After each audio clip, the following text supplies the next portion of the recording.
সম্মানীয় দর্শক ও শ্রোতা মণ্ডলী, প্রচণ্ড তাপপ্রবাহের আশঙ্কা বাংলার 10 জেলায় তাপপ্রবাহের আশঙ্কা। তার জন্য জরুরি বৈঠক নবান্নে এবং প্রয়োজনীয় ব্যবস্থা গ্রহণের নির্দেশ। এরই মাঝে বাংলা থেকে দুজনের মৃত্যুর সংবাদ। লোকসভা ভোটের উত্তেজনা পারদ তুঙ্গে, তার পাশাপাশি প্রকৃতির খেলাও চলতে শুরু করেছে পুরোদমে। তো আলিপুর আবহাওয়া দপ্তরের পক্ষ থেকে জানানো হচ্ছে যে দক্ষিণবঙ্গের 10টি জেলায় আগামী কয়েকদিন চলবে তাপপ্রবাহ এবং বইবে লু।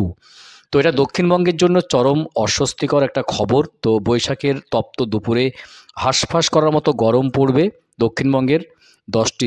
অন্যদিকে উত্তরবঙ্গের 5 জেলায় চলবে তুমুল ঝড় বৃষ্টি। তো প্রচণ্ড গরমের জন্য বা প্রচণ্ড তাপপ্রবাহের জন্য নবান্নে কি বৈঠকে কি নির্দেশ দেওয়া হলো বা নির্দেশিকা দেওয়া হলো, এবং দুজন মৃত্যুর সংবাদ রয়েছে, কোন জেলা থেকে তারা দুজন মৃত্যুর সংবাদ আসলো, এবং দক্ষিণবঙ্গের 10টি জেলায় কোন 10টি জেলায় তুমুল লু বইবে বা তাপপ্রবাহ থাকবে, এবং 5 জেলায় তুমুল ঝড় বৃষ্টি হবে উত্তরবঙ্গের। সমস্ত কিছু আপডেট আলিপুর আবহাওয়া দপ্তরের পক্ষ থেকে দেওয়ার চেষ্টা করব আজকের ভিডিওতে। ভিডিও ভালো লাগলে অবশ্যই চ্যানেলটি সাবস্ক্রাইব করে পাশের ঘন্টাটি বাজিয়ে রাখবে এই ধরনের লেটেস্ট এবং কারেন্ট আপডেট সবার আগে পাওয়ার জন্য। তো চলো দেখে নিই এভাবে কি আপডেট রয়েছে, কি বলা হয়েছে আবহাওয়া দপ্তরের পক্ষ থেকে। দেখুন, বলা হয়েছে ভারতীয় মৌসুম ভবন জানিয়েছেন যে এই মুহূর্তে একটা ঘূর্ণাবর্ত রয়েছে উত্তর বাংলাদেশ, মধ্যপ্রদেশ এবং দক্ষিণের কামরিন এলাকায়। মূলত এই ঘূর্ণাবর্তের জেরে রাজ্যের নয়া পশ্চিমী ঝঞ্ঝার আগমন বাংলায় মূলত 18 এপ্রিল বৃহস্পতিবার থেকে তাণ্ডব দেখাবে এই ঘূর্ণাবর্তটি, এবং ওদিকে রাজস্থানের উপরেও আরেকটি ঘূর্ণাবর্ত বিচরণ করছে। এটি মূলত বিহার ও ঝাড়খণ্ডের উপর দিয়ে গিয়েছে। এই দুই ঘূর্ণাবর্তের কারণেই পড়ছে কিন্তু বাংলা। দক্ষিণবঙ্গের আবহাওয়া বলছে উত্তরবঙ্গে খানিক স্বস্তির আবহাওয়া থাকলেও দক্ষিণবঙ্গের 10 জেলায় চলবে চরম তাপপ্রবাহ। আবহাওয়া অফিসের পূর্বাভাস, শুষ্ক পশ্চিমে ঝঞ্ঝায় বাড়বে গরম। বৈশাখের তপ্ত দুপুরে পূর্বে পশ্চিমের জেলাগুলি এই সমস্ত জায়গায় তাপমাত্রা এখনই 42 ডিগ্রির গণ্ডি ছাড়িয়ে যাবে। তো আবহাওয়াবিদদের পরামর্শ সকাল 11টা থেকে বিকেল 4টে অবধি ঘরের বাইরে না বেরোনোই ভালো। আবহাওয়া অফিসের পূর্বাভাস আগামী কয়েকদিনের ভালোই পড়বে দক্ষিণবঙ্গ। তালিকায় রয়েছে 24 পরগনা, পূর্ব পশ্চিম মেদিনীপুর, ঝাড়গ্রাম, পুরুলিয়া, বাঁকুড়া, পূর্ব পশ্চিম বর্ধমান, বীরভূম, মুর্শিদাবাদ। বিশেষ করে দক্ষিণ 24 পরগনার জন্য আবহাওয়া সতর্ক রয়েছে।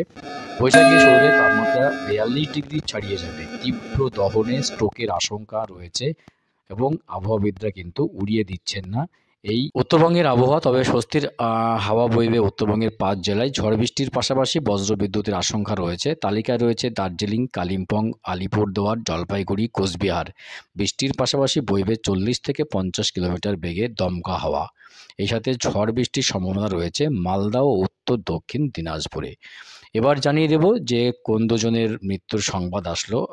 দেখুন, বলা হয়েছে গরমে হাঁসফাঁস দক্ষিণবঙ্গে, তাপপ্রবাহে রাজ্যে মৃত্যু দুজনের। রেল কর্তৃপক্ষের চরম উদাসীনতায় তীব্র দাবদাহে মৃত্যু হলো অজ্ঞাত পরিচয় এক বৃদ্ধার। মঙ্গলবার সকালে শিয়ালদা বনগাঁ শাখার বামনগাছি স্টেশনে প্রায় ঘণ্টা দেড়েক ওই বৃদ্ধা অসুস্থ হয়ে পড়লে কেউ তাকে উদ্ধার করার জন্য এগিয়ে আসেনি, এবং শেষ পর্যন্ত বৃদ্ধাকে হাসপাতালে নিয়ে গিয়ে চিকিৎসকরা তাকে মৃত বলে ঘোষণা করেছেন। অর্থাৎ এটা কিন্তু তাপপ্রবাহের জন্যই হয়েছে। অন্যদিকে সোনারপুর চলতি অটোতেই এই স্ট্রোকে আক্রান্ত হয়ে মৃত্যু হয়েছে এক পৌরার। অটো চালকের তৎপরতায় তাকে সোনারপুর গ্রামীণ হাসপাতালে নিয়ে গেলে শেষ রক্ষা হয়নি। পুলিশ সূত্রে জানা গেছে তার নাম শাকিলা বিবি, 62। তো এই দুজনের মৃত্যুর সংবাদ রাজ্যে প্রচণ্ড তাপপ্রবাহ এবং গরমের জন্যই কিন্তু মৃত্যু হয়েছে বলে জানানো হচ্ছে সংবাদ মাধ্যম সূত্র থেকে।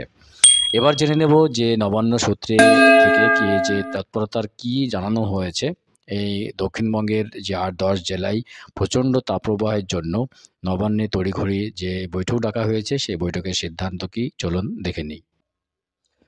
দেখুন, নবান্ন সূত্রে যেটা বলা হয়েছে বৈঠকে, সেটা হলো যেসব গ্রামে গরম পড়লেই জলের সমস্যা দেখা দেয় সেই সব এলাকায় এখনও নলবাহিত পানীয় জল পৌঁছায়নি, সেই সব এলাকার দিকে বিশেষ নজর দিতে বলা হয়েছে বৈঠকে। এবং নবান্নের নির্দেশ, প্রয়োজনীয় পানীয় জলের গাড়ি পাঠাতে হবে সেই সব এলাকায়। পানীয় জলের গাড়ি পাঠানোর সমস্যা থাকলে জনস্বাস্থ্য কারিগরি দপ্তরের পানীয় জলের পাউচ প্যাকেট পর্যাপ্ত পরিমাণে মজুত রাখতে হবে বলা হয়েছে। এছাড়া প্রতিটি জেলার কন্ট্রোল রুমকে সতর্ক থাকতে হবে, পাশাপাশি প্রয়োজনীয় সমস্ত রকম ব্যবস্থা নিতে বলা হয়েছে। সরকারি কর্মী যারা রয়েছেন নির্বাচনের কাজে ব্যস্ত, তারাও যেন প্রয়োজনীয় সতর্ক অবলম্বন করেন, সেটাও বলা হয়েছে নবান্ন সূত্র থেকে। এদিকে হাওয়া অফিস ইতিমধ্যে সকাল 11টা থেকে বিকেল 4টে পর্যন্ত রোদে না থাকার বেরোনোর পরামর্শ দিয়েছেন। এবং তো দেখা হচ্ছে নেক্সট ভিডিওতে এই ধরনের গুরুত্বপূর্ণ আপডেট নিয়ে। ভালো থাকবেন, সুস্থ থাকবেন।